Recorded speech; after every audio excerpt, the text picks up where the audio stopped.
Hello நண்பர்களே, வணக்கம். நான் உங்கள் பாஷா. நல்லா இருக்கீங்களா? நம்ம எங்கே நிற்கிறோம்னா ஒரு பைபாஸில் நிற்கிறோம். சரிங்களா? இந்த பைபாஸில் நம்ம டூ வீலர் போகிறதுக்கு மட்டும் ஒரு வே இருக்குது. அந்த வேல மட்டும் நம்ம டூ வீலர் மட்டும் அது உள்ளே தான் போகணுன்னு சொல்லிட்டு சொல்லியிருக்காங்க.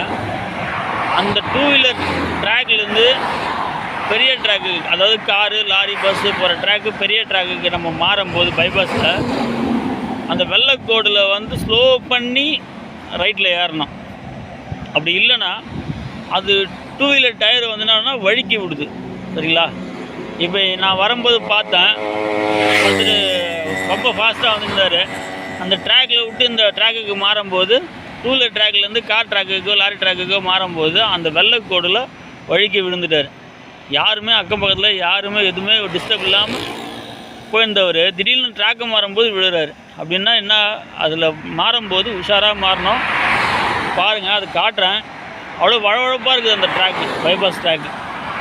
டூ வீலர் ட்ராக்லேருந்து நம்ம பெரிய ட்ராக்கு மாறும்போது வெள்ளைக்கோடு ஒன்று வரும். அந்த வெள்ளைக்கோடு அவ்வளோ ஒரு வழவழப்பாக இருக்குது. யாராவது டூ வீலரில் போகும்போது உஷாராக போங்க. சரிங்களா? இதுதான் அந்த ட்ராக்கு. பாருங்கள், இந்த டூ வீலர் ட்ராக்லேருந்து இந்த கார் ட்ராக்குக்கு இப்படி மாறும்போது இந்த வெள்ளைக்கோடு இருக்குது பார்த்தீங்களா?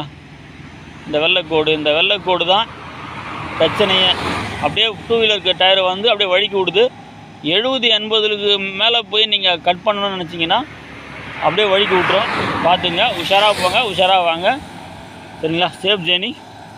நன்றி, வணக்கம்.